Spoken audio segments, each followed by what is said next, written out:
Hi all, എല്ലാവർക്കും ജയിലേണിന്റെ SSC ചാനലിലേക്ക് സ്വാഗതം. ഇന്ന് നമ്മൾ നോക്കാൻ പോകുന്നത് CHSL എന്ന് പറഞ്ഞ എക്സാമിനെ കുറിച്ചിട്ടാണ്. അപ്പോൾ 2025 SSC നടത്താനിരിക്കുന്ന എക്സാം ആണ് CHSL. അപ്പോൾ CHSL എന്ന് പറഞ്ഞാൽ ഇതിന്റെ ഫുൾ ഫോം എന്ന് പറഞ്ഞാൽ combined higher secondary level exams ആണ്. അപ്പോൾ ഇതിന്റെ പേര് പോലെ തന്നെ ഹയർ സെക്കൻഡറി ആണ് ഈ ഒരു എക്സാമിന്റെ യോഗ്യത എന്ന് പറയുന്നത്. അതായത് 12th പാസ്സായിട്ടുള്ള ഏതൊരു വ്യക്തിക്കും, അതായത് ആ ഒരു ഏജ് ലിമിറ്റിൽ വരുന്ന ഏതൊരു വ്യക്തിക്കും എന്താണ് ഈ എക്സാം അറ്റംപ്റ്റ് ചെയ്യാവുന്നതാണ്. അപ്പോൾ നമുക്ക് നോക്കാം എന്താണ് CHSL, എങ്ങനെയാണ് എക്സാം പാറ്റേൺ, അപ്പോൾ അതേപോലെ ഡേറ്റ്, ഇമ്പോർട്ടൻറ്റ് ഡേറ്റ്സ് ഏതൊക്കെയാണ്. ഡേറ്റ്സ് ഒക്കെ ഓൾറെഡി SSC നോട്ടിഫൈ ചെയ്ത് കഴിഞ്ഞിട്ടുള്ളതാണ്. നിങ്ങൾക്ക് ഒഫീഷ്യൽ വെബ്സൈറ്റ്, പുതിയ വെബ്സൈറ്റ് ആണ്, പണ്ടത്തെ വെബ്സൈറ്റിൽ പോരുത്, പുതിയ വെബ്സൈറ്റ് ഉണ്ട് SSCയുടെ, അത് വേണമെങ്കിൽ താഴെ പിൻ ചെയ്തിടാം. ആ പുതിയ വെബ്സൈറ്റിൽ പോയാൽ നിങ്ങൾക്ക് കാണാൻ പറ്റും എന്താണ് CHSLന്റെ ഡേറ്റ് ഒക്കെ ഓൾറെഡി അവർ ഡിക്ലെയർ ചെയ്ത് വെച്ചിട്ടുണ്ട്. അതേപോലെ എക്സാം നടക്കുന്ന ഏതാണ്, എക്സാം നടക്കാൻ സാധ്യതയുള്ള മന്തും ഏത് മാസമാണ് എക്സാം നടക്കുന്നത് അതും അവിടെ ക്ലിയർ ആയിട്ട് കൊടുത്തിട്ടുണ്ട്. അപ്പോൾ SSC ഇതുവരെ എഴുതാത്ത വ്യക്തികളാണെങ്കിൽ നിങ്ങൾ ഉടനെ തന്നെ വെബ്സൈറ്റിൽ പോയി ആദ്യം രജിസ്റ്റർ ചെയ്യുക. ലോഗിൻ ID പാസ്വേഡ് ഒക്കെ ക്രിയേറ്റ് ചെയ്ത് നിങ്ങൾ രജിസ്റ്റർ ചെയ്യുക, നിങ്ങളുടെ ഡീറ്റെയിൽസ് കൊടുത്തിട്ട്. അപ്പോൾ രജിസ്റ്റർ ചെയ്ത് കഴിഞ്ഞാൽ നിങ്ങൾക്ക് ഇനിയുള്ള എക്സാംസ്, SSCയുടെ എക്സാംസ് ഒക്കെ ഓരോന്ന് നിങ്ങൾക്ക് അറ്റംപ്റ്റ് ചെയ്ത് പോവാം. അപ്പോൾ ഈ ഒരു എക്സാമിനെ കുറിച്ച് പറയുകയാണെങ്കിൽ ഏജ് ലിമിറ്റ് ഉണ്ട്. ഏജ് ലിമിറ്റ് വരുന്നത് 18 മുതൽ 27 വയസ്സാണ്. അപ്പോൾ 2025 എന്ന് പറയുമ്പോഴേക്ക് 98 മുകളിലുള്ളവർക്ക് എഴുതാൻ സാധിക്കില്ല. ഓക്കെ, അത് നിങ്ങൾ മനസ്സിലാക്കി വെക്കുക. അപ്പോൾ 18 മുതൽ 27 ആണ്, അത് കഴിഞ്ഞാൽ എഴുതാൻ പറ്റില്ല. അപ്പോൾ ഈ ഒരു ഹയർ സെക്കൻഡറി ലെവൽ എന്ന് പറയുമ്പോഴേക്ക് നമുക്കറിയാം CGL ലെവൽ അറിയാം, അതിനേക്കാളൊക്കെ കുറച്ചും കൂടെ എളുപ്പമായിരിക്കും CHSL പോലെയുള്ള എക്സാംസ് ക്ലിയർ ചെയ്യാൻ. ഓക്കെ, അതേപോലെ ഇതിനൊരു ആപ്ലിക്കേഷൻ ഫീസ് വരുന്നുണ്ട്, അത് അൺറിസർവ്ഡ് മെയിൽ കാൻഡിഡേറ്റ്സിനാണ്. അപ്പോൾ അൺറിസർവ്ഡ് ആയിട്ടുള്ള ജനറൽ കാറ്റഗറിയിൽ വരുന്ന മെയിൽ കാൻഡിഡേറ്റ്സിന് 100 രൂപയാണ് ഫീസ്. ബാക്കിയുള്ളവർക്കൊക്കെ ഫീസ് ഇല്ല. സ്ത്രീകൾക്കും അതേപോലെ അൺറിസർവ്ഡ് ആയിട്ടുള്ള സ്ത്രീകൾക്കും അതേപോലെ റിസർവ്ഡ് ആയിട്ടുള്ള ബാക്കി എല്ലാ വിഭാഗക്കാർക്കും ഫീസ് ഇല്ല എന്നുള്ളത് ഇതിൻ്റെ ഒരു മെയിൻ പോയിന്റ് ആണ്. അപ്പോൾ ഫീസ് അടയ്ക്കാണ്ട് അല്ലെങ്കിൽ ഒരു ചെറിയ തുകയിൽ നിങ്ങൾക്ക് എന്താണ് ഫീസ് അടച്ച് നിങ്ങൾക്ക് ഈ എക്സാം എഴുതാവുന്നതാണ്. സ്ത്രീകളാണെങ്കിൽ സ്ത്രീകൾക്ക് എന്താണ് ഫീസ് കൊടുക്കേണ്ട ആവശ്യമില്ല. അതേപോലെ റിസർവ്ഡ് കാറ്റഗറീസിന് ഫീസ് കൊടുക്കേണ്ട ആവശ്യമില്ല. ഇനി നമുക്ക് ഈ ഒരു എക്സാമിൻ്റെ പ്രധാനപ്പെട്ട ഡേറ്റുകൾ നോക്കാം അല്ലേ. ഈ ഒരു എക്സാമിൻ്റെ നോട്ടിഫിക്കേഷൻ ഡേറ്റ് വരാനിരിക്കുന്നത് ഏപ്രിൽ, അടുത്ത മാസം 22-ാം തീയതിയാണ്. അപ്പോൾ എല്ലാവരും അതിനു മുമ്പേ തന്നെ എന്താണ് വെബ്സൈറ്റിൽ പോയി രജിസ്റ്റർ ചെയ്തിടുക. നിങ്ങളുടെ ഡീറ്റെയിൽസ്, ക്വാളിഫിക്കേഷൻസ് ഒക്കെ എൻ്റർ ചെയ്തിട്ട് നിങ്ങൾ അതിനൊരു ലോഗിൻ IDയും പാസ്വേഡൊക്കെ ക്രിയേറ്റ് ചെയ്ത് രജിസ്റ്റർ ചെയ്തിടുക.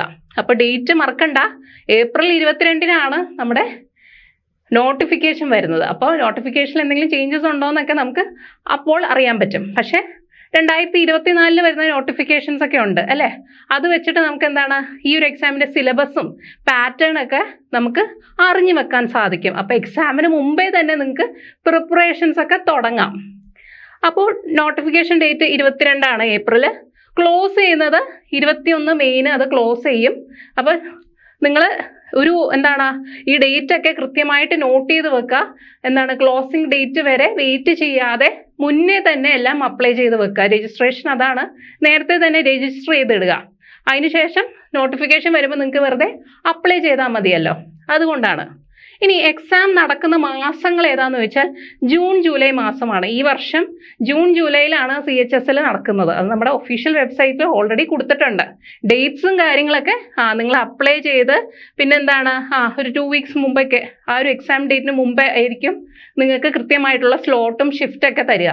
ഓക്കെ, അഡ്മിറ്റ് കാർഡൊക്കെ ആ സമയത്തല്ലേ നിങ്ങൾക്ക് ലഭിക്കുള്ളൂ.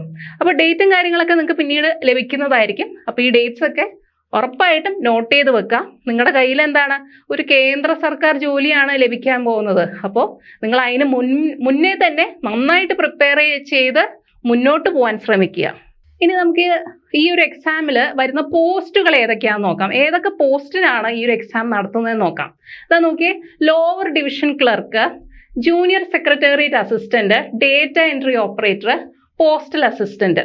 അപ്പോൾ LDC ക്ലർക്ക് എന്നൊക്കെ വരുമ്പോഴേക്കും എന്താണ് ഫയൽ മാനേജ്മെന്റും ആ ഒരു എൻട്രി ലെവലിൽ എന്താണ് ഫയലുകൾ ഓരോന്നും സോർട്ട് ചെയ്യുക അല്ലെങ്കിൽ അതിന്റെ മാനേജ്മെന്റും കാര്യങ്ങളായിരിക്കും ഒരു LD ലെവലിൽ നിങ്ങൾ നോക്കേണ്ടി വരിക.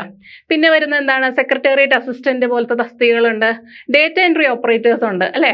അപ്പോൾ ഡേറ്റ എൻട്രി ഓപ്പറേറ്റർ ആകുമ്പോൾ നിങ്ങൾക്ക് എന്താണ് കമ്പ്യൂട്ടറിന്റെ നോളജ് വേണം അല്ലേ.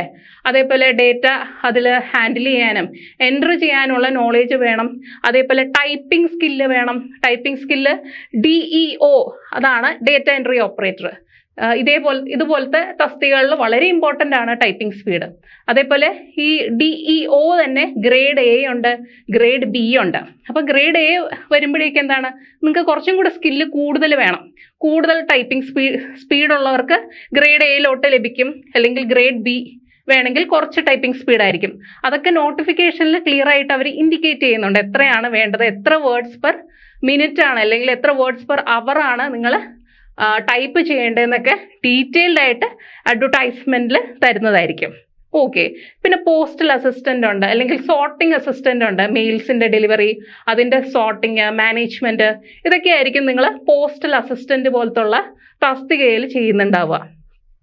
പിന്നെന്താണ് കേന്ദ്ര സർക്കാർ ജോലി എന്ന് പറയുമ്പോൾ തന്നെ ഏറ്റവും വലിയൊരു പെർക്ക് അല്ലെങ്കിൽ ഒരു അട്രാക്റ്റീവ് ഫാക്ടർ എന്ന് പറയുന്നത് അതിൻ്റെ അലോവൻസും ബെനിഫിറ്റ്സും ആണ്. എന്തൊക്കെയാണ്?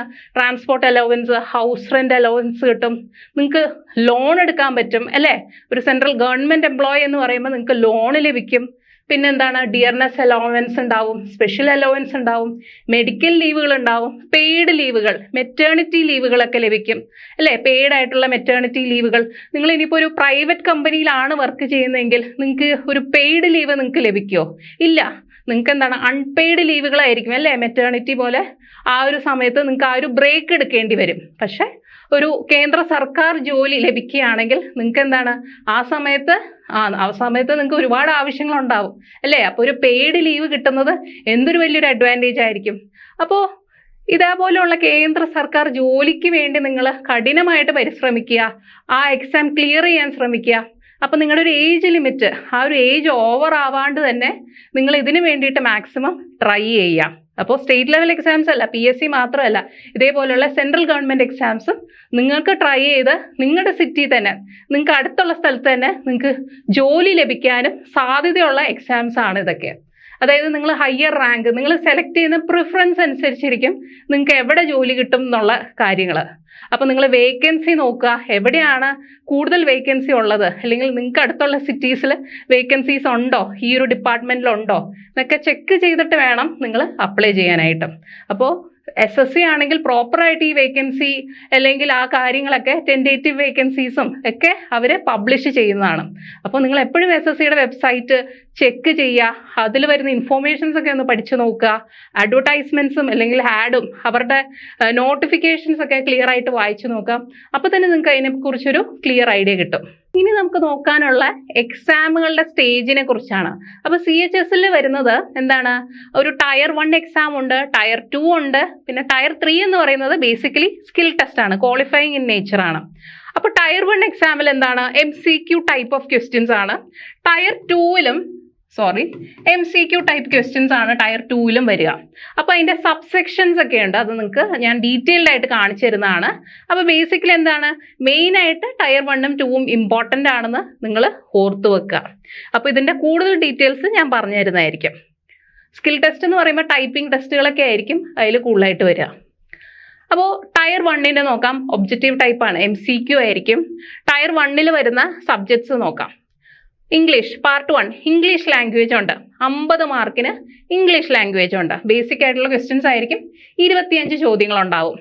ഇനി പാർട്ട് 2ൽ എന്താണ്, ജനറൽ ഇൻ്റലിജൻസ് ഉണ്ടാവും, അതും 50 മാർക്കിനാണ് 25 ചോദ്യങ്ങൾ. 2 മാർക്കാണ് ഓരോ ചോദ്യത്തിനും, 2 മാർക്ക് വീതം. പിന്നെ ക്വാണ്ടിറ്റേറ്റീവ് ആപ്റ്റിറ്റ്യൂഡ് ഉണ്ട്, അതായത് ബേസിക് അരിത്മെറ്റിക് സ്കിൽസ് ആണ് ക്വാണ്ടിറ്റേറ്റീവ് ആപ്റ്റിറ്റ്യൂഡിൽ വരുന്നത്. അതും എന്താണ് 50 മാർക്കിന് 25 ചോദ്യങ്ങളാണ്. പിന്നെ GK ജനറൽ അവയർനെസ് ഉണ്ട്, അതും 25 ചോദ്യങ്ങളുണ്ടാവും 50 മാർക്കിനായിട്ട്. അപ്പോൾ എല്ലാം കൂടെ ടോട്ടൽ എത്ര ചോദ്യങ്ങളുണ്ട്? ടോട്ടലായിട്ട് നമുക്ക് 25 × 4 100 ചോദ്യങ്ങളാണ് ഉണ്ടാവുക. 100 ചോദ്യങ്ങളും 1 മണിക്കൂറുമാണ് നിങ്ങൾക്കുള്ള സമയം. അതായത് ഒരു ചോദ്യത്തിന് എന്താണ് 1 മിനിറ്റ് പോലും ഉണ്ടാവില്ല എന്നുള്ള കാര്യം നിങ്ങൾ മനസ്സിൽ ഉറപ്പിച്ച് മനസ്സിലാക്കി വെക്കുക. അപ്പോൾ നിങ്ങൾ അത്രയും സ്പീഡിൽ നിങ്ങൾ കാര്യങ്ങൾ ചെയ്യാൻ പഠിക്കണം.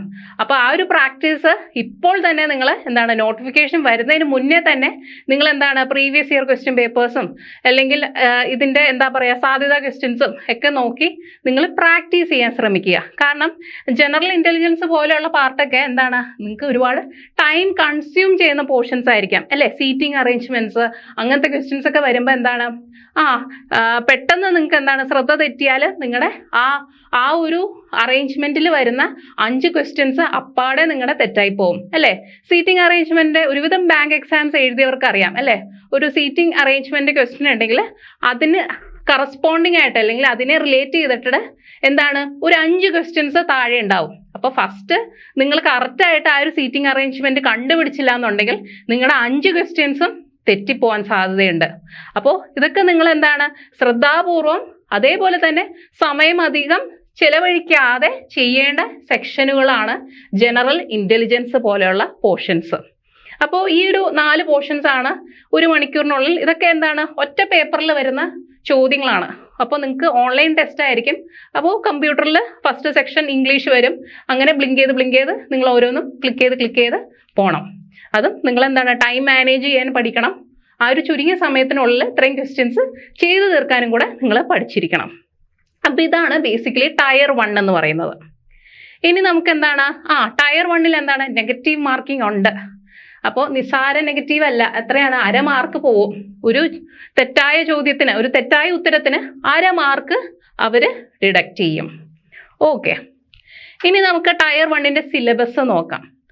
ഇംഗ്ലീഷ് ലാംഗ്വേജിൽ എന്തൊക്കെയാണ് spot the error, filling the banks, ഒരു പൊതുവെയുള്ള എന്താ പറയുക ഒരു ആപ്റ്റിറ്റ്യൂഡ് എക്സാംസിന് വരുന്ന ചോദ്യങ്ങളൊക്കെ തന്നെയാണ് എന്താണ് ഇതിൽ ഇംഗ്ലീഷിൽ വരുന്നത്. സിനോണിംസ് ഉണ്ട്, ഹോമോണിംസ് ഉണ്ട്. എന്താണ് ഹോമോണിംസ്?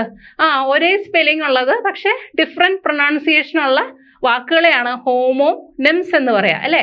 ഇപ്പോൾ കൺസോൾ അല്ലേ, കൺസോളും കൺസോൾ ഒരേ വാക്കാണ് പക്ഷെ ഇതിന് 2 അർത്ഥങ്ങളുണ്ട്. ഇതിന് വേർബിനൊരു അർത്ഥമുണ്ട്, നൗണിനൊരു അർത്ഥമുണ്ട് അല്ലേ. കൺസോൾ എന്ന് പറയുന്നത് എന്താണ് കംഫർട്ട് എന്ന് പറയുന്ന ഒരു അർത്ഥമുണ്ട് അല്ലേ. കംഫർട്ട് അല്ലെങ്കിൽ ഒരാളെ ആശ്വസിപ്പിക്കുക എന്ന ഒരു അർത്ഥമുണ്ട്. പക്ഷെ ഈ കൺസോളിന് തന്നെ വേറൊരു അർത്ഥമുണ്ട് അല്ലേ. എന്താണ് ഇതിവിടെ എന്താണ് ഇവിടെ വേർബായിട്ടാണ് ഈ കൺസോൾ ആക്ട് ചെയ്യുക. ഇതിനൊരു നൗൺ എന്നുള്ള രീതിയിലുള്ള അർത്ഥമുണ്ട്. അതായത് ഒരു സെറ്റ് ഓഫ് കൺട്രോൾസ് അല്ലേ. അതായത് ഇപ്പോൾ ഒരു വീഡിയോ ഗെയിമിന്റെ സെറ്റ് ഓഫ് കൺട്രോൾസിനെ നമ്മൾ എന്താണ് വീഡിയോ ഗെയിമിന്റെ കൺസോൾ എന്ന് പറയും. അല്ലെങ്കിൽ ഒരു സൗണ്ട് എഞ്ചിനീയറിന് എന്താണ് ഒരു സെറ്റ് ഓഫ് കൺട്രോൾസ് ഉണ്ട്. അപ്പോൾ സൗണ്ട് എഞ്ചിനീയറിംഗ് അല്ലെങ്കിൽ സൗണ്ട് എഞ്ചിനീയറിംഗ് കൺസോൾ എന്ന് നമ്മൾ വിളിക്കും അല്ലേ. അപ്പോൾ ഇതാണ് ഹോണോണിംസ് എന്ന് പറയുന്നത്. ആന്റോണിംസ് അറിയാം, ഓപ്പോസിറ്റ്സ് ആണ്. സ്പെല്ലിങ്സ്, മിസ്പെൽഡ് വേർഡ്സ്, ഇഡിയംസ് ഉണ്ട്, ഫ്രേസസ് ഉണ്ട്.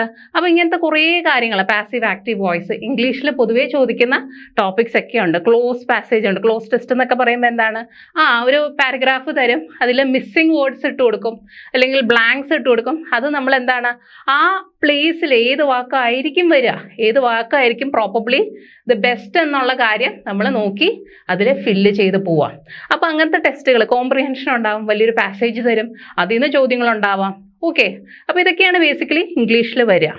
അപ്പോൾ ഒരുവിധം ഇംഗ്ലീഷ് എളുപ്പമുള്ളവർക്ക് എന്താണ് ഇംഗ്ലീഷ് എന്ന് പറഞ്ഞ സെക്ഷൻ എന്താണ് പെട്ടെന്ന് തന്നെ ചെയ്ത് നിങ്ങൾക്ക് എന്താണ് അടുത്ത സെക്ഷൻ ജനറൽ ഇൻ്റലിജൻസോ അല്ലെങ്കിൽ മാത്സിൽ നിങ്ങൾക്ക് ടൈം സ്പെൻഡ് ചെയ്യാൻ പറ്റും. ഇനി അടുത്തത് നോക്കാം. അടുത്തത് ജനറൽ ഇൻ്റലിജൻസ് ആണ്. അപ്പോൾ എന്തൊക്കെയാണ് വരുന്നത്? സെമാൻറ്റിക് അനോളജി വരും, സിംബോളിക് ഓപ്പറേഷൻസ് വരും. എന്താണ് സെമാൻറ്റിക് എന്ന് പറയുമ്പോൾ it is related to language ആണ്. അപ്പോൾ കോഡിങ് വരും അല്ലേ. ഇപ്പം നമുക്കറിയാം ചില ക്വസ്റ്റ്യൻസ് വരും. മൂൺ, ഇഫ് മൂൺ ഇസ് -2 എന്ന് ചോദിച്ചിട്ട് വാട്ട് ഇസ് സ്റ്റാർ എന്ന് ഉള്ള ചോദ്യങ്ങൾ കാണാം. വാട്ട് ഇസ് സ്റ്റാർ എന്ന് പറഞ്ഞ ഓപ്ഷൻസ് A 1 2 -3 3 -2 ഇങ്ങനെയൊക്കെ ചോദ്യങ്ങൾ കാണാം അല്ലേ. ഇതാണ് സെമാൻറ്റിക് അനാലോജിയുടെ ഒരു എക്സാമ്പിൾ ആണ് ഈ കാണിക്കുന്നത്. മൂൺ എന്ന് പറയുന്നത് -2 അങ്ങനെയാണെങ്കിൽ സ്റ്റാർ എന്താണ്? അപ്പോൾ മൂൺ എന്ന് പറയുമ്പോൾ എന്താണ് ഇതിൽ കൺസോണൻസിന്റെ വവൽസിന്റെ നമ്പർ നോക്കിയിട്ടാണ് ഇവർ ഈ -2 ഇട്ടേക്കുന്നത്. ഇവിടെ നോക്കിയേ, ഇവിടെ എത്ര വവൽസ് ഉണ്ട്? ഇവിടെ 2 വവൽസ് ഉണ്ട്. ഇവിടെ എത്ര കൺസോണൻസ് ഉണ്ട്? ഇവിടെ 2 കൺസോണൻസ് ഉണ്ട്. അപ്പോൾ 2 കൺസോണൻസ് ഉള്ള കാരണം ഇവിടെ -2 എന്ന് ഇട്ടു. ഇനി സ്റ്റാർ എന്ന് പറയുന്ന വാക്ക് നോക്കുക. ഇവിടെ എത്ര കൺസോണൻസ് ആണുള്ളത്? ഇവിടെ നമുക്കറിയാം എ എന്ന് പറയുന്നത് വവൽ ആണ്. അപ്പോൾ 1, 2, 3 കൺസോണൻസ് ആണുള്ളത്. അപ്പൊ ഇതിന്റെ കോഡ് എന്ന് പറയുന്നത് എന്താണ്? -3 ആണ്. അപ്പൊ ഇതേപോലെയുള്ള ക്വസ്റ്റ്യൻസ് ആണ് എന്താണ് സെമാൻറ്റിക് അനാലോജിയിലൊക്കെ വരുന്നത്. അതേപോലെ സിംബോളിക് ഓപ്പറേഷൻസ് ഉണ്ട്, അതേപോലെ നമ്പർ അനാലോജി ഉണ്ട്, ഇതേപോലെ നമ്പേഴ്സ് യൂസ് ചെയ്തിട്ടുള്ള അനലോജീസ് ഉണ്ട്, അതേപോലെ വേർഡ്സ് ഉപയോഗിച്ചിട്ട് തന്നെയുള്ള അനലോജീസ് ഉണ്ട് അല്ലെ. ബുക്ക് ഈസ് ടു പേപ്പർ, അങ്ങനെയാണെങ്കിൽ ബ്രെഡ് ഈസ് ടു എന്താണ്? പേപ്പർ കൊണ്ട് നമുക്ക് ബുക്ക് ക്രിയേറ്റ് ചെയ്യാം. അപ്പൊ ബ്രെഡ് അപ്പൊ എന്തിൽ നിന്നാണ് ക്രിയേറ്റ് ചെയ്യുന്നത്? ഫ്ലോറിൽ നിന്നാണ് ക്രിയേറ്റ് ചെയ്യുന്നത്. അപ്പൊ അങ്ങനത്തെ questions, number series, embedded figures, അതേപോലെ എന്താ പറയാ കുറെ ഫിഗേഴ്സ് വന്നിട്ട് അതിനെ റൊട്ടേറ്റ് ചെയ്തിട്ടുള്ള സീരീസ് ഉണ്ടാവും. അപ്പോൾ കോഡിങ്, ഡീകോഡിങ്, ന്യൂമറിക്കൽ ഓപ്പറേഷൻസ്, അപ്പോൾ ഇതൊക്കെ എന്താണ് ജനറൽ ഇന്റലിജൻസിൽ വരുന്ന ചോദ്യങ്ങളാണ്. അപ്പോൾ ഇതൊക്കെ നിങ്ങൾ പ്രാക്ടീസ് ചെയ്യുകയാണെങ്കിൽ നിങ്ങൾക്ക് ക്രാക്ക് ചെയ്യാൻ പറ്റുന്ന പോർഷൻസ് ആണ് ഇതൊക്കെ. അതേപോലെ ക്വാണ്ടിറ്റേറ്റീവ് ആപ്റ്റിറ്റ്യൂഡ് നോക്കുമ്പോൾ എന്താണ്? നമ്പേഴ്സിന്റെ ഫ്രാക്ഷൻസ്, ബേസിക് ഓപ്പറേഷൻസ് വരും, അരിത്തമെറ്റിക് ഓപ്പറേഷൻസ് വരും, പെർസെൻറ്റേജസ്, റേഷ്യോ, പ്രൊപ്പോർഷൻ, അതേപോലെ ഡിസ്കൗണ്ട് ലോസ്. ഒരുവിധം നമ്മൾ PSCയിലാവട്ടെ ബാങ്കിങ് എക്സാംസ് ആവട്ടെ അതിലൊക്കെ നമ്മൾ എന്താണ് നോക്കി പോകുന്ന ചില ടോപ്പിക്സ് ഒക്കെയാണ് ഇതിൽ വരുന്നത്. Time and distance, time and work. അപ്പോൾ ആ പോർഷൻസ് ഒക്കെ ഓൾറെഡി അറിയാവുന്നവർക്ക് എന്താണ് ഇതൊക്കെ ഒരു പ്ലസ് പോയിന്റ് ആയിരിക്കും. പിന്നെന്താ algebra, basic algebraic identities, graphs of linear equations, ഇതൊക്കെ ആയിരിക്കും എക്സ്ട്രാ ആയിട്ട് വരുന്നത് അല്ലേ. Elementary surds. അപ്പൊ ഇങ്ങനത്തെ ചില പോർഷൻസ് നിങ്ങൾ എക്സ്ട്രാ പഠിക്കേണ്ടതായിട്ടുള്ള പോർഷൻസ് ഉണ്ട്. അതേപോലെ ജോമെട്രി ഒന്നും അധികം നമുക്ക് എന്താണ് വേറെ എക്സാംസിൽ അല്ലെങ്കിൽ ബാങ്ക് എക്സാംസിലൊക്കെ നോക്കുമ്പോൾ ഇങ്ങനത്തെ പോർഷൻസ് ഒന്നും അധികം ഉണ്ടാവില്ല. അപ്പോൾ SSC വരുമ്പോഴേക്കും നിങ്ങൾ എക്സ്ട്രാ പഠിക്കേണ്ട കുറച്ച് മാത്സിലെ കുറച്ച് പോർഷൻസ് ഉണ്ട്. അപ്പോൾ അതൊക്കെ നിങ്ങൾ എക്സ്ട്രാ എഫേർട്ട് എടുത്തിട്ട് അതൊക്കെ ഒന്ന് പഠിച്ച് എക്സ്പേർട്ട് ആക്കി വെക്കുക. അപ്പോൾ familiarity with elementary geometric figures, geometric shapes, rhombus, circle, അങ്ങനത്തെ പല പല ഷേപ്പ്, ക്യൂബോയിഡ്. അപ്പോൾ ഇതേപോലത്തെ ഉള്ള എന്താണ് സ്ട്രക്ചേഴ്സിന്റെ ഫോർമുലാസും അവരുടെ വോളിയത്തിന്റെ ഫോർമുലാസും ഈ കാര്യങ്ങളൊക്കെ നിങ്ങൾ മനസ്സിലാക്കി വെക്കണം. ഇനി അടുത്തത് നോക്കാം. ക്വാണ്ടിറ്റേറ്റീവ് ആപ്റ്റിറ്റ്യൂഡിൽ പിന്നെ വരുന്ന പോർഷൻസ് എന്താണ്? മെൻസുറേഷൻ പോലെയുള്ള പോർഷൻസ് വരും. അപ്പോൾ അതിൽ എല്ലാ ജോമെട്രിക് ഫിഗേഴ്സിന്റെ റിലേറ്റ് ചെയ്യുന്ന ഫോർമുലാസും കാര്യങ്ങളൊക്കെ വരും. ട്രിഗ്നോമെട്രിക് ഫോർമുലാസ് അല്ലേ, നമ്മളൊരു സ്കൂൾ ലെവൽ മാത്തിലൊക്കെ പഠിക്കുന്ന ഫോർമുലാസ് ഒക്കെ വരും. അപ്പോൾ അതൊക്കെ നിങ്ങൾ അറിഞ്ഞിരിക്കണം. അതേപോലെ എന്താണ് sin square theta plus cos square theta equal to 1. അപ്പോൾ ഐഡന്റിറ്റീസ് ഒക്കെ നമുക്ക് ബേസിക് ആയിട്ട് അറിയാവുന്ന കുറച്ച് കാര്യങ്ങളാണ്. പിന്നെ സ്റ്റാറ്റിസ്റ്റിക്കൽ ചാർട്ട്സ്, ഹിസ്റ്റോഗ്രാം, അതേപോലെ ടേബിൾസ്, ഫിഗേഴ്സ്, പൈ ചാർട്ട്, അതിൽ നിന്നൊക്കെ ക്വസ്റ്റ്യൻസ് എന്താണ് ഒരു ഇൻഫോർമേഷൻ തന്നിട്ട് അതിൽ നിന്നൊക്കെ ക്വസ്റ്റ്യൻസ് നിങ്ങളുടെ അടുത്ത് ചോദിക്കാം. അപ്പോൾ ഇതൊക്കെയാണ് ബേസിക് ആയിട്ട് സിലബസിൽ വരുന്ന കാര്യങ്ങൾ. ഓക്കെ, അപ്പോൾ ടയർ 1ന്റെ സിലബസ് നിങ്ങൾക്ക് മനസ്സിലായെന്ന് വിചാരിക്കുകയാണ്. ഇനി നമുക്ക് എന്താണ് ടയർ 2ന്റെ നോക്കാം. എന്തൊക്കെയുള്ള ടയർ 2ൽ വരുമ്പോഴേക്ക് എന്താണ് ഒരു സെക്ഷൻ 1 ഉണ്ട്, അതേപോലെ സെക്ഷൻ 2 ഉണ്ട്, അതേപോലെ സെക്ഷൻ 3 ഉണ്ട്. അപ്പോൾ നമ്മുടെ സെക്ഷൻ 1ഉം 2ഉം അതേപോലെ 3ന്റെ മോഡ്യൂൾ 1ഉം ഒരു ദിവസമായിരിക്കും നടക്കുക. ഈ സെക്ഷൻ 3ന് തന്നെ മോഡ്യൂൾ 2 ഉണ്ട്. അതെന്ന് പറഞ്ഞാൽ യൂഷ്വലി എന്താണ് സ്കിൽ ടെസ്റ്റ് ആയിരിക്കും അല്ലെങ്കിൽ ടൈപ്പിംഗ് ടെസ്റ്റ് ആയിരിക്കും. അപ്പോൾ ഈ ഒരു മോഡ്യൂളിൽ നോക്കിക്കഴിഞ്ഞാൽ ഇതിലെന്താണ് മാത്തമാറ്റിക്കൽ എബിലിറ്റീസ്, ഒരു മോഡ്യൂളിൽ മാത്തമാറ്റിക്കൽ എബിലിറ്റീസ് വരും. അത് എന്താണ് എത്ര ക്വസ്റ്റ്യൻസ് ആണ്? 30 ക്വസ്റ്റ്യൻസ് ഉണ്ടാവും മാത്തമാറ്റിക്കൽ എബിലിറ്റീസ്. പിന്നെ മോഡ്യൂൾ 2 എന്താണ് റീസണിങ്ങും ജനറൽ ഇന്റലിജൻസും.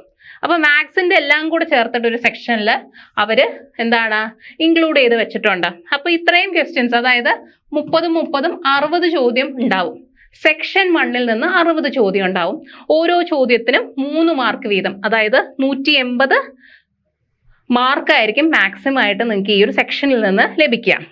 അപ്പോൾ ഇത് രണ്ടും കൂടെ എന്താണ് നിങ്ങൾക്ക് ഓരോ സെക്ഷനും ഇപ്പൊ സെക്ഷൻ 1ന് 1 അവർ ആണ്, ഓരോ സെക്ഷനും 1 അവർ വെച്ച് ലഭിക്കും. ഈ ഒരു സ്ലോട്ടിൽ ഓരോ സെക്ഷനും 1 അവർ ഉണ്ടാവും. ഇനി അടുത്തത് നോക്കിക്കഴിഞ്ഞാൽ നമുക്ക് സെക്ഷൻ 2 ആണ് വരുന്നത്. സെക്ഷൻ 2ൽ എന്തൊക്കെയാ വരുന്നത്? ലാംഗ്വേജ് വരും, ഇംഗ്ലീഷ് ലാംഗ്വേജും കോംപ്രിഹെൻഷനും വരും. ഒരു മോഡ്യൂൾ ഇംഗ്ലീഷ് ലാംഗ്വേജ് കോംപ്രിഹെൻഷനും വരും. പിന്നെ സെക്കൻഡ് മോഡ്യൂൾ എന്താണ് ജനറൽ അവയർനെസ് വരും. ജനറൽ അവയർനെസ് ആണ് സെക്കൻഡ് മോഡ്യൂൾ വരുന്നത്. അപ്പോൾ ഇതിൽ ഇംഗ്ലീഷ് 40 ചോദ്യവും ജനറൽ അവയർനെസ് GK 20 ചോദ്യം ഉണ്ടാവും. രണ്ടും കൂടെ ചേർത്ത് 60 ചോദ്യം. അതായത് ഇതിനും മാക്സിമം മാർക്ക് 180 മാർക്കാണ്. ഈ ഒരു സെക്ഷനും എന്താണ് സെക്കൻഡ് സെക്ഷന് മൊത്തമായിട്ട് നിങ്ങൾക്ക് 1 മണിക്കൂർ ലഭിക്കും. 1 മണിക്കൂർ തന്നെയാണ് ഈ സെക്ഷനും ലഭിക്കുക. അപ്പൊ 2 മണിക്കൂറായി. ഇനി അടുത്തത് എന്താണ്? സെക്ഷൻ 3 വരുന്ന എന്താണ്? കമ്പ്യൂട്ടർ നിങ്ങളുടെ കമ്പ്യൂട്ടർ നോളജിനെ ടെസ്റ്റ് ചെയ്യുന്ന സെക്ഷനാണ് സെക്ഷൻ 3 മൊഡ്യൂൾ 1. അതെന്ന് പറയുന്നത് ഒരു 15 ചോദ്യങ്ങളെ ഉണ്ടാവുള്ളൂ. അതായത് 3 മാർക്ക് വീതം 15 ചോദ്യങ്ങൾ, അതായത് 45 മാർക്കായിരിക്കും മാക്സിമം ആയിട്ട് നിങ്ങൾക്ക് ഇതിൽ സ്കോർ ചെയ്യാൻ പറ്റുക. അപ്പൊ ഇതെല്ലാം ഈ പറഞ്ഞ സെക്ഷനുകൾ, അതായത് ഈ ഒരു സെക്ഷന്റെ 1, അതുപോലെ സെക്ഷൻ 2, അതേപോലെ ഈ സെക്ഷൻ 3 എല്ലാം കൂടെ കൂടുമ്പോഴേക്കും നിങ്ങൾക്ക് എത്ര ടൈമായി? 2.25 മണിക്കൂറായി. 2 മണിക്കൂറും 15 മിനിറ്റുമാണ് ടയർ 2 വരാം. പിന്നെ അടുത്തത് വരുന്നത് സ്കിൽ ടെസ്റ്റ് ആണ്. സെക്ഷൻ 3 മോഡ്യൂൾ 2 എന്ന് പറയുന്നത് സ്കിൽ ടെസ്റ്റ് ആണ്. അത് നിങ്ങൾ അപ്ലൈ ചെയ്യുന്ന പോസ്റ്റ് അനുസരിച്ചിരിക്കും. ഇപ്പൊ ഡേറ്റ എൻട്രി ഓപ്പറേറ്റർ ഒക്കെ ആണെങ്കിൽ എന്താണ്, സ്കിൽ ടെസ്റ്റ് എന്താണ്, ഒഴിച്ചുകൂടാൻ പറ്റാത്തൊരു പാർട്ടാണ് അല്ലേ. ചില പോസ്റ്റുകൾക്ക് സ്കിൽ ടെസ്റ്റിന്റെ ആവശ്യം ഉണ്ടാവില്ല, ചിലപ്പോൾ ഫിസിക്കൽ ടെസ്റ്റ് ആയിരിക്കും. അപ്പൊ ഈ ടെസ്റ്റുകൾക്ക് എന്താണ്, DEO വരുന്ന ടെസ്റ്റുകൾക്ക് എന്താണ്, സ്കിൽ ബേസ്ഡ് ടെസ്റ്റുകളാണ്. നിങ്ങൾ മറ്റേ സെക്ഷൻ ടയർ 2 ഈ ഒരു സെക്ഷൻ നിങ്ങൾ ഒരുവിധം ക്വാളിഫൈ ചെയ്തിട്ടുണ്ടെങ്കിൽ നിങ്ങൾക്ക് എന്താണ്, സ്കിൽ ടെസ്റ്റിന് അപ്പിയർ ചെയ്യാം. സ്കിൽ ടെസ്റ്റിന് വേണ്ടിയിട്ട് അവർ വിളിക്കുന്നതായിരിക്കും. അപ്പോൾ നിങ്ങൾ ഒരുവിധം ടയർ 1 ക്വാളിഫൈ ചെയ്ത് തുടങ്ങിയാൽ നിങ്ങൾക്ക് എവിടെയെങ്കിലും ടൈപ്പിംഗ് സ്കില്ല് നിങ്ങൾക്ക് കൂട്ടാൻ വേണ്ടിയിട്ട് നിങ്ങൾക്ക് എവിടെയെങ്കിലും ജോയിൻ ചെയ്ത് ടൈപ്പിംഗ് സ്കിൽസ് പഠിക്കാം. ഓക്കെ, അപ്പോൾ ഇതൊക്കെയാണ്. അപ്പോൾ 2.25 മണിക്കൂറാണ് നമുക്ക് എന്താണ് ടയർ 2 ഈ 2 സെക്ഷനും കൂടെ വരുന്നത്. ഫസ്റ്റ് സെക്ഷനും സെക്കൻഡ് സെക്ഷനും അതേപോലെ തേർഡ് സെക്ഷനിലെ ഫസ്റ്റ് മോഡ്യൂളും കൂടെ 2.25 മണിക്കൂറിൽ തീരുന്നതായിരിക്കും. പിന്നെ വരുന്നത് സ്കിൽ അല്ലെങ്കിൽ ടൈപ്പിംഗ് ടെസ്റ്റ് ആണ്. അത് വേറൊരു ദിവസമായിരിക്കും. ഇത് നിങ്ങൾ ക്വാളിഫൈ ചെയ്താലേ നിങ്ങളെ സ്കിൽ ടെസ്റ്റിനെ വിളിക്കുകയുള്ളൂ. ഓക്കെ, ഇനി എന്താണ്, ടയർ 2 വരുമ്പോൾ നെഗറ്റീവ് മാർക്കിന് വ്യത്യാസമുണ്ട്. ടയർ 1 -½ ആയിരുന്നു അല്ലേ, -½ ആയിരുന്നു ടയർ 1. ടയർ 2 എത്തിയപ്പോൾ എന്താണ്, -1 ആണ്. 1 മാർക്ക് പോവും. തെറ്റുത്തരങ്ങൾക്ക് 1 മാർക്ക് വീതം പോവും. ഓക്കെ, ഇനി നമുക്ക് നോക്കാനുള്ള മോഡ് ഓഫ് സെലക്ഷൻ ആണ്. എത്ര മാർക്ക് അല്ലെങ്കിൽ മിനിമം എത്രയാണ് നിങ്ങൾ ക്വാളിഫൈ ചെയ്യാൻ വാങ്ങേണ്ടത്, അല്ലെങ്കിൽ മിനിമം എത്ര മാർക്സ് വാങ്ങണം എന്നുള്ളൊരു കാര്യമാണ്. നമുക്ക് നോക്കാം. മിനിമം ക്വാളിഫൈങ് മാർക്സ് എന്ന് പറയുന്നത് ടയർ 1 അതുപോലെ സെക്ഷൻ 1 സെക്ഷൻ 2 അതുപോലെ മോഡ്യൂൾ 1 ഓഫ് സെക്ഷൻ 3 ടയർ 2 എന്ന് പറയുന്നത്, ഇതൊക്കെ ടയർ 2 ആട്ടോ. സെക്ഷൻ 1 സെക്ഷൻ 2 അതേപോലെ മോഡ്യൂൾ 1 ഓഫ് സെക്ഷൻ 3 ഇതെന്ന് പറയുന്നത് എന്താണ്, നമ്മുടെ കമ്പ്യൂട്ടർ സ്കില്ല് നോക്കുന്ന ടെസ്റ്റാണ്. കമ്പ്യൂട്ടർ സ്കില്ല് നോക്കുന്ന ടെസ്റ്റാണിത്. ഓക്കെ, അപ്പോൾ ഈ ഒരു സെക്ഷനിലൊക്കെ മിനിമം എന്താണ്, അൺറിസർവ്ഡ് കാറ്റഗറി ആണെങ്കിൽ നിങ്ങൾ 30% മാർക്കെങ്കിലും നേടിയിരിക്കണം. അതായത് ഇപ്പോൾ എന്താണ്, ജനറൽ കാറ്റഗറി വരുന്ന കുട്ടികൾ 100 ആണ് മാക്സിമം മാർക്കെങ്കിൽ 30 അല്ലെങ്കിൽ 30-ന് മുകളിലോട്ട് നിങ്ങൾ മാർക്ക് നേടിയിരിക്കണം. ഓക്കെ, പിന്നെ എന്താണ്, OBC റിസർവേഷൻസ് അതർ കാറ്റഗറീസ് വരുമ്പോഴേക്ക് അതിനനുസരിച്ചുള്ള മാറ്റങ്ങൾ ഉണ്ടായിരിക്കും. സ്പെഷ്യലി ഇപ്പോൾ നിങ്ങൾ നോക്കുകയാണെങ്കിൽ ടയർ 2 എക്സാമിൽ സെക്ഷൻ 1 തന്നെ എന്താണ്, സെക്ഷൻ 1 അറിയാം 180 മാർക്കാണ് മാക്സിമം വരുന്നത്. 180 മാർക്കിൽ നിങ്ങൾ മിനിമം എന്താണ്, ഇതിന്റെ 30%, അതായത് 54 മാർക്സ് എബോ, 54 അല്ലെങ്കിൽ 54-ന് മുകളിൽ നിങ്ങൾ നേടിയിരിക്കണം. എന്നാൽ മാത്രമേ നിങ്ങൾ ക്വാളിഫൈ ആവുള്ളൂ. അതായത് ഈ സെപ്പറേറ്റ് ആയിട്ട് ഓരോ സെക്ഷനും നിങ്ങൾ എന്താണ്, ഒരു മിനിമം ക്വാളിഫൈ മാർക്ക് നിങ്ങൾ നേടിയിരിക്കണം എന്ന് ഓർക്കുക. സെക്ഷൻ 2 180 മാർക്കിനല്ലേ, അതിനും എന്താണ് 30%-ന് മുകളിൽ അല്ലെങ്കിൽ 30% അല്ലെങ്കിൽ അതിന് മുകളിൽ നിങ്ങൾ നേടിയിരിക്കണം. അതൊരു എന്താണ്, മിനിമം ക്വാളിഫൈ സ്കെയിലാണ്. ഓക്കെ, അപ്പൊ ഇതൊക്കെയാണ് നമ്മുടെ എക്സാമിന്റെ അല്ലെങ്കിൽ നമ്മുടെ മോഡ് ഓഫ് സെലക്ഷൻ എങ്ങനെയാണ്, അല്ലെങ്കിൽ എത്ര മാർക്ക് നേടിയാലാണ് നിങ്ങൾ ക്വാളിഫൈ ചെയ്യുക എന്നുള്ളൊരു കാര്യമാണ് ഇതിൽ സൂചിപ്പിക്കുന്നത്. ഇനി എന്താണ്, ടയർ 2 സിലബസ് ആണ്. ഇതിലെന്താണ്, മാത്തമാറ്റിക്കൽ എബിലിറ്റീസ് പറയുന്നുണ്ട്, നമ്പർ സിസ്റ്റംസ് ഉണ്ട്, ഫണ്ടമെന്റൽ അരിത്തമെറ്റിക്കൽ ഓപ്പറേഷൻസ് ഉണ്ട്. നേരത്തെ പറഞ്ഞ കാര്യങ്ങൾ തന്നെ കുറച്ച് ടോപ്പിക്സ് എന്താണ് കൂടുതൽ അല്ലെങ്കിൽ അതിൻ്റെ ഒരു ഹയർ ആപ്ലിക്കേഷൻ ലെവൽ വരാം. പിന്നെ എന്താ, ഓൾജിബ്ര വരാം. നേരത്തെ പറഞ്ഞതിൻ്റെ ഒരു ഹയർ ലെവലായിരിക്കും ഈ ഒരു ക്വസ്റ്റ്യൻസ് എന്ന് പറയുന്നത്. സെയിം സിലബസിന്റെ ഹയർ ലെവലായിരിക്കും. പിന്നെ എന്താണ്, റീസണിങ്ങും ജനറൽ ഇന്റലിജൻസും പിന്നെ എന്താണ്, ഇംഗ്ലീഷ് ലാംഗ്വേജും കോംപ്രിഹെൻഷനും വരും. പിന്നെ എന്താണ്, ജനറൽ അവയർനെസ്, GK റിലേറ്റഡ് ആയിട്ടുള്ള കറണ്ട് അഫയേഴ്സും കാര്യങ്ങളൊക്കെ ചോദിക്കാം. പല മേഖലയിൽ നിന്നും നിങ്ങൾക്ക് എന്താണ് ക്വസ്റ്റ്യൻസ് വരാം. ജോഗ്രഫി ആവട്ടെ, ഇക്കണോമിക് സീൻ ആവട്ടെ, ജനറൽ പോളിസി ആവട്ടെ, സയന്റിഫിക് റിസർച്ച്, കൾച്ചർ, ഹിസ്റ്ററി, അങ്ങനെ പല മേഖലയിൽ നിന്നും നിങ്ങൾക്ക് എന്താണ് കറണ്ട് അഫയേഴ്സ് ചോദ്യങ്ങൾ വരാം. അപ്പോൾ കുറച്ചും കൂടെ എന്താണ് ഡിഫിക്കൽട്ടി കൂടുതലായിരിക്കും ടയർ 2 വരുമ്പോഴേക്ക്. കാരണം ഫസ്റ്റത്തെ എക്സാം എന്ന് പറയുന്ന ഒരു സ്ക്രീനിങ് ലെവലാണ്. അപ്പോൾ അതിൽ നിങ്ങൾ മിനിമം ക്വാളിഫൈ ചെയ്താൽ നിങ്ങൾ എന്താണ് ടയർ 2 കയറ്റിവിടും. അപ്പോൾ ടയർ 2 എന്താണ് വേക്കൻസിക്ക് അനുസരിച്ച് അത്രയും കൺസ്ട്രക്ട് ചെയ്താൽ മാത്രമേ എന്താണ് അടുത്ത ലെവലിലോട്ട് ആൾക്കാരെ എന്താണ് ക്വാളിഫൈ ചെയ്ത് വിടാൻ പറ്റൂ. അപ്പോൾ ഇത് കുറച്ചും കൂടെ ടൈറ്റ് ആയിരിക്കും ലെവൽ. അപ്പോൾ കോമ്പറ്റീഷൻ ഈ ഒരു ടയറിൽ നല്ല ടൈറ്റ് ആയിരിക്കും. അതിനനുസരിച്ചുള്ള ചോദ്യങ്ങൾ നിങ്ങൾക്ക് പ്രതീക്ഷിക്കാം. ഇനി എന്താണ് മൊഡ്യൂൾ 1 കമ്പ്യൂട്ടർ പ്രൊഫിഷ്യൻസി ആണ്. അപ്പോൾ അതിൽ ടോപ്പിക്സ് എന്ന് പറയുന്നത് കമ്പ്യൂട്ടറിൻ്റെ ഓർഗനൈസേഷൻ, CPU എന്താണ്, ഇൻപുട്ട് ഔട്ട്പുട്ട് ഡിവൈസസ്. ഇപ്പോൾ state level exams PSC exams ഒക്കെ എഴുതുന്നവർക്ക് എന്താണ് ഇൻപുട്ട് ഔട്ട്പുട്ട് ഡിവൈസസ് ഒക്കെ ഓൾറെഡി പഠിച്ചിട്ടുള്ളവരായിരിക്കും. കമ്പ്യൂട്ടർ മെമ്മറി ഓർഗനൈസേഷൻ, പിന്നെ സോഫ്റ്റ്വെയറിനെ കുറിച്ചിട്ട്, പിന്നെ എന്താണ് working with internet and emails, ഇതേപോലെയുള്ള ചോദ്യങ്ങൾ, basics of network, cyber security. അപ്പോൾ ഇത്തരം കാര്യങ്ങളാണ് നമ്മുടെ കമ്പ്യൂട്ടർ സയൻസ് അല്ലെങ്കിൽ കമ്പ്യൂട്ടർ പ്രൊഫഷൻസിൽ നിന്ന് ചോദിക്കുക. ഇനി നമുക്ക് ഈ ഒരു CHSL നോട്ടിഫൈ ചെയ്യുന്ന പോസ്റ്റുകളിൽ ലഭിക്കുന്ന പേ സ്കെയിൽ അല്ലെങ്കിൽ സാലറി എത്രയാണെന്ന് നോക്കാം. ഇതിൽ നോക്കിക്കഴിഞ്ഞാൽ ഏകദേശം ഇതൊരു പഴയ പേ കമ്മീഷൻ അനുസരിച്ചുള്ള സ്കെയിലുകളാണ്. അതായത് 7th പേ കമ്മീഷൻ അനുസരിച്ചുള്ള സ്കെയിലുകളാണ് കൊടുത്തിരിക്കുന്നത്. 19K തൊട്ട് 63K വരെ LD ലെവലിലുള്ള ക്ലർക്ക് അല്ലെങ്കിൽ JSA പോലെയുള്ള പോസ്റ്റുകൾക്ക് ലഭിക്കാം. അതേപോലെ പോസ്റ്റൽ അസിസ്റ്റന്റ് വരുമ്പോൾ 25K തൊട്ട് 81K വരെ. അതേപോലെ ഡേറ്റ എൻട്രി ഓപ്പറേറ്റർ ആകുമ്പോഴേക്ക് 29K തൊട്ട് 92K വരെ നമുക്ക് സാലറി, ഒരു റേഞ്ച് ആയിരിക്കും സാലറി ആയിട്ട് വരിക. ഇനി 8th പേ കമ്മീഷൻ വെച്ച് നോക്കുമ്പോഴേക്ക് ഇവിടെ ഒരു ഗ്രോസ് ഇൻക്രീസ് വന്നിട്ടുണ്ട് അല്ലേ, 33,000 ഒരു ലെവല് 33K ഇത്രയും വാല്യൂ ഇൻക്രീസ് ആയിട്ട് നമ്മുടെ സാലറിയിൽ വരുന്നുണ്ട്. അപ്പോൾ 18K ലഭിച്ചവർക്കൊക്കെ ഇനി ലഭിക്കാൻ പോകുന്നത് 51,000 ഒരു റേഞ്ചിലുള്ള വാല്യൂ ആയിരിക്കും സാലറി ആയിട്ട് ലഭിക്കുക. അപ്പോൾ ഇത് തന്നെയാണ് ഒരു കേന്ദ്ര സർക്കാർ ജോലി നിങ്ങൾ എന്തുകൊണ്ട് നേടണം എന്ന് പറയുന്ന ഒരു കാരണം.